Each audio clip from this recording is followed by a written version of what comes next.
laras.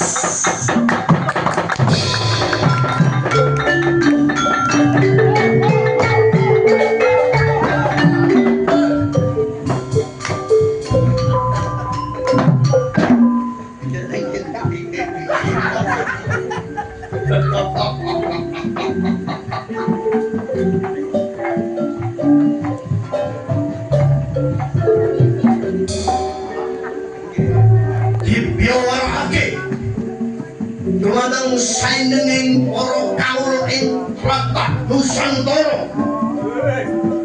Ingsun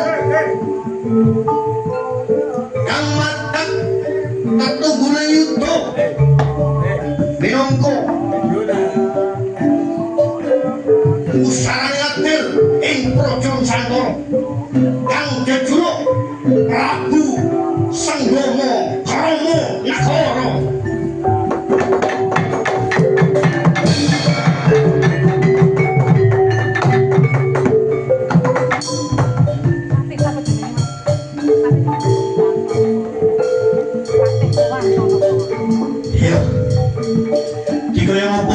Iki sepi ora ono sapa-sapa. Prameswari yo durung ono mergo aku sing lajang umurku 40 taun ning urung rabi. Iki mung nguyuh tok. Ora tau yo. Nanging wis muji mersani Gusti Kang Murbeng dumadya karya jagat. Endi jodohku nanging urung temu kok nganti tumekaning semene. Loh,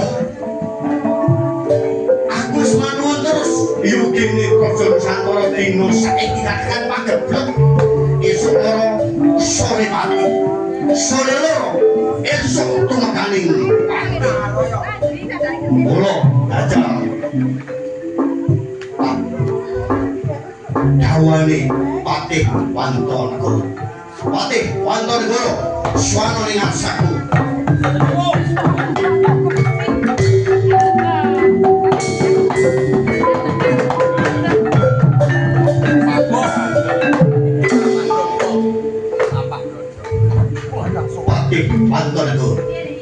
Nyuwun paring pangandika Kanjeng Jenengan.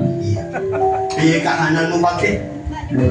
Ini saderengipun kula maturaken sungkem mugi kunjuk mugi kantur wonten ngasipun Kanjeng Sinuhun. Anu dhisik uluk ngono ya.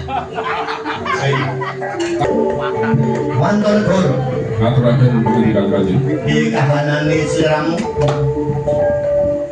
Awit saking pangandika dalem minangka kekancinganing negari Majapahit sedaya kaya naraka Majapahit iki kapalane karo Nusantara. Nyuwun sewu Kanjeng niku wau kleru dados menapa ingkang kula aturaken kedah wosipun dipun rubah. Ning aku seneng kowe iso muni nuwun sewu Kanjeng sebab bojomu tak timbali biyen nuwun sewu Kanjeng. Pramila mekaten Kanjeng. Iya, oke. Bareng mangan soto jan.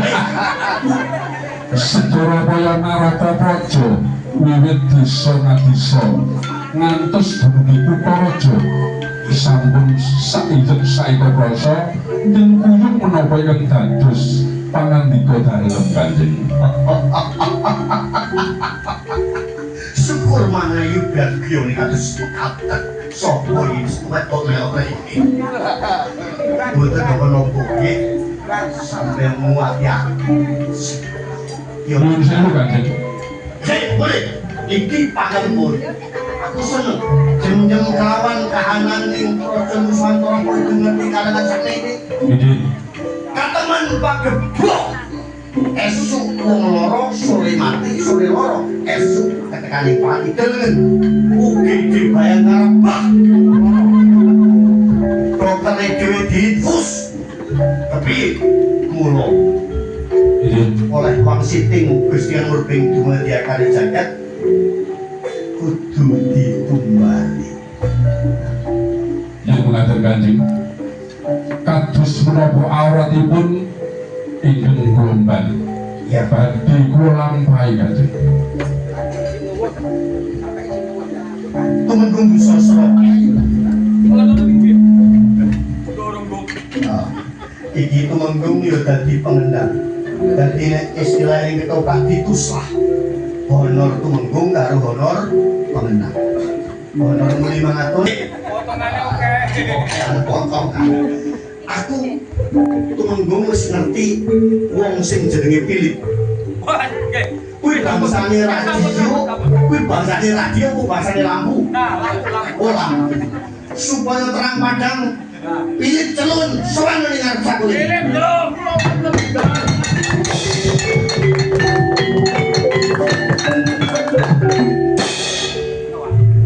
Sedawa kok iki. Sik kok aku nerangno adegan ngene iki adegan supaya ekspresine apik. Ben ketok silite. Ndi? Wonten gawa gede. Mak aku lagi gawe kuwi mang sing duduk rupane Apa kita? apaan? Coba.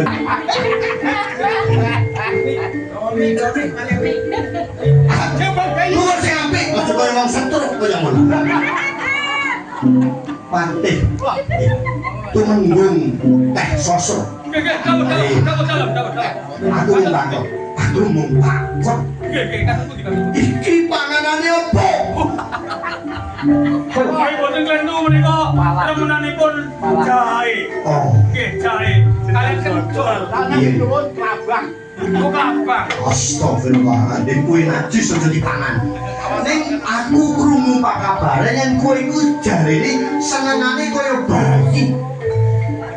Nggih. Ning pun digejalaka pun kedaluwarsa. Oh. Ngombe penting. Ya seneng. Cocok. Ini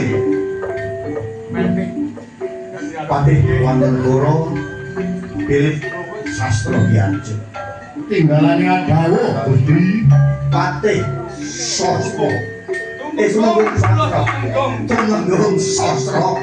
Rokokane jedal jedul. Aku takon. Nggih, kados pundi?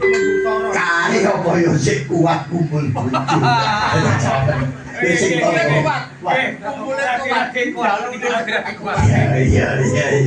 Sik enek ndok-ndokane. Seneng ya. Apa itu? Kok nggih saged modot asih.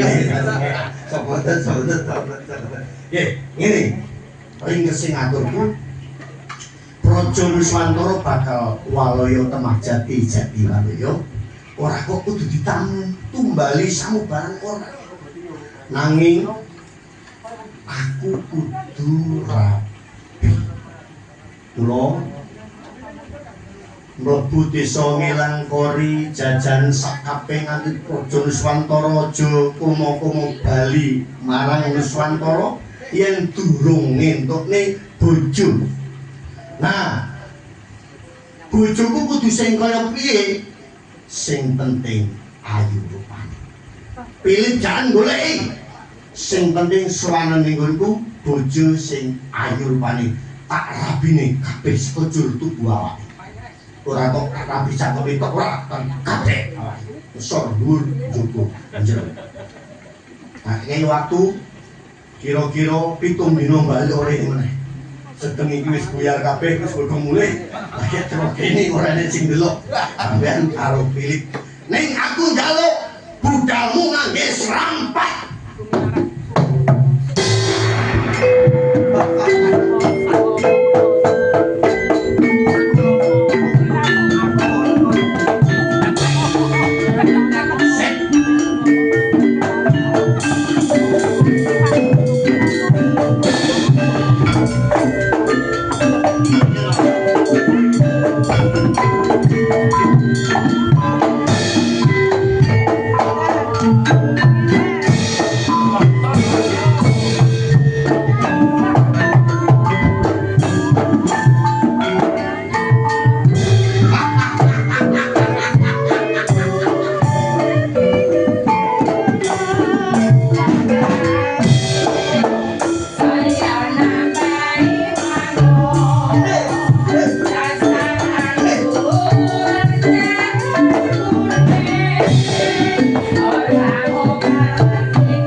kat.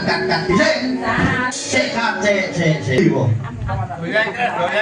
Joya Inggris. Kumbalan yang siun ki. Nih. Iseng. Ayo diterus nih. Serampat diterus nih nanti teh.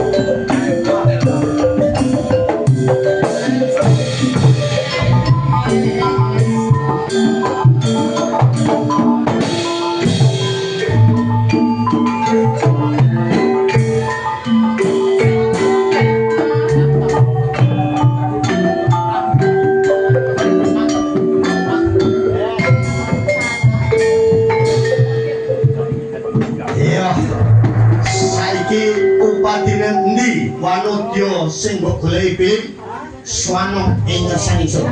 Tadi wonten wingking iki Gusti. Golek ana ndi sing wong wedok diswani marang aku. Ya iki apine?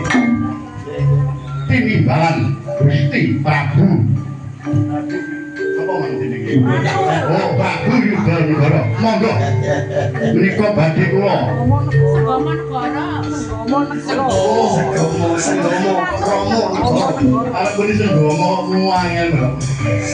Kromo. Ayo, enggak Mas. Kok malah Gusti Kang Prabu Sangga. Endi sing mbok goleki? Monggo menika kula aturaken. Iki lho. Ya kene. Macam.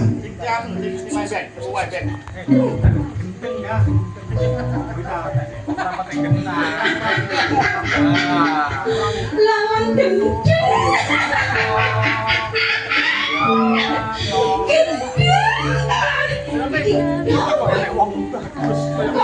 Bagus Gusti Ratu. Lawan piantune lho. Gila, mau ora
Gusti Ratu senggem gara aku ngono sing ngidam-ngidam iku cuma jenenge iki ora jenenge senggem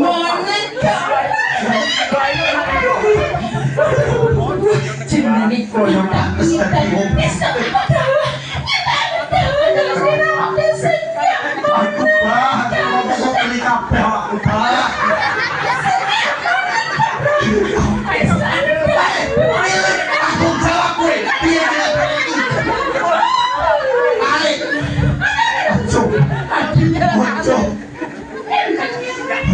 biasa iki jenenge Gusti Ratu.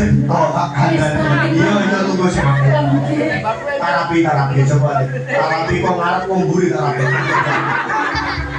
Wis tak api nang aku takon. Yen kowe maju terus iki jenenge kelamin dalam ancaman. Wis tak takon.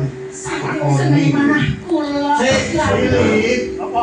takone karo Ora nang papur sik. Tumenggung sosro. Takone tumenggung sosro. Kene kalau putih sih lho. Seno. Iki apa? Lho bisa. Kamu mati tekan. Nah, ngono. Apa iki pensiunan Kekek Doli? Jenengan ampun kapan Gusti Ratu. Ya wis apik wis pensiun. Wis diresiki, disemproti kabeh. Pilih iki juga ini. Niku mau amdal kula tuntun margi. Dalan Diponegoro Bun. Loh, kalau pengen ngobrakan udah ini. Iki kalau gitu jalan kae. Ya nggih. Astagfirullahaladzim. Piye iki iki? Nun saya banget sih lho. Nun saya banget sih lho. Ya usul piye? Nggih, menawi mboten kantu, mboten sisik anggen kawula mirengaken nggih. Hah? Ngaten. Paduka kala wau anggenipun paring napa nggih? Utusan dumateng pun patih. Kados pundi? Kados pundi? Aku patih Wanton Goro. Iki kados pundi? Iki minangka tumbaling praja. Aku golekno bojo sing ayu. Nah, stop. Stop. Ngaten. Ya, Nggih. Lah, pasal yang pun jenengan bersani. ayu. Nah, ayu. Nah, Nah, niki sosro. aku pun terus Ayu nanging gendeng iki. mereka harus gendeng lan mboten niku mboten salah pamen patih. Ya kudune patih. Kok Wong sekolah mulai sekolah. Nyuwun sewu Kanjeng. Menika wau kula kepanggih kalian Dewi Sosrowati. Niku wau kepanggih wonten margi. Angkah kula niku boten kula ajak wonten ing kraton. Angkah kula badhe kula rabi kiambak. Angking Iki tak lele. Ratu malah patih. Ayo. Patih celutak. Jajal, ini bang, gawanya siapun bro. tak nyuwun sewu Kanjeng. Iya. Kanjeng kula mbak jegak dalem. Angkah kula boten siyos. Kula membantu di dalem, tentu boten sages-sages kula rabi, kula aturaken wonten ngarsa dalem kan. Iya. Kena pit. Pengen dilatih wantor apa tapi tak jajalin sih. Bener ya? Ratu kok kuasa, bener lah. Nah, ini. Iya nyuwun pangapunten Bun. Wonten dawuh Bun. menawi saking kumatih kula. Sesatu takokku jaya apa? Oh, niki anu nemu wonten niku. Aku Boten anu niki ngeten. Bermula umroh ini. Iya, tak apa semua. Dados ngeten. Pangandikanipun ratu menika kedas dipun tiru, nggih to. Sepisan kudu dadi, nggih to. Leres napa mboten ngoten niku? Satu pandhikaning ratu rano kula wali. Lah, pramila menika senajan to menika radi gendeng ning niku pun dados pilihan panjenengan pasuryane ayu. Niku kedas dipun rabi. Leres to. Ngoten nggih to. Aku paham. Sosoknya bener. Iki demokrasi. Tak kene. Ngomong sulan piwai krek. Kowe sulake krek sing ngene udah dalam bayaran. Usul ngomong ning ora pakai duit. Yang ngono aku kongkonan supaya bisa malayake diri sendiri waras. Tak celeng tukun Blitar Selatan. Jenenge Kaki Engkes. Ki Engkes tambanono iki nanging kudu mlebune walang Kekek Engkes. Tak.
Patiran Loro Esok kendhawa Gusti. Tumenggung Sasra Lori nggih, Kanjeng Sinuwun nggih. Tumenggung Bilip Potol Dino Nggih, Kanjeng.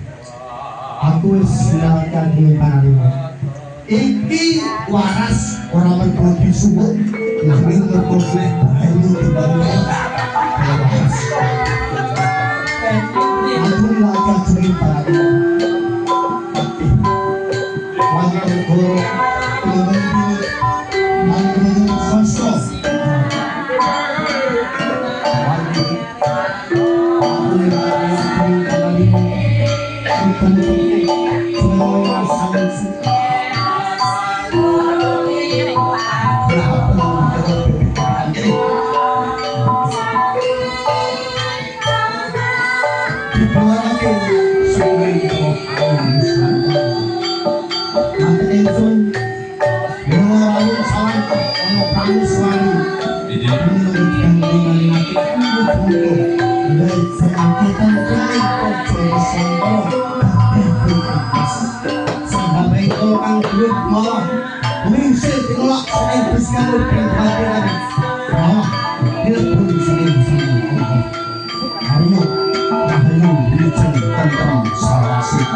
dan bisa santi Surabilo Jayaningrat lebur dari Pasuki Jaya Jaya Jayanti Nirboyo Nirsambiko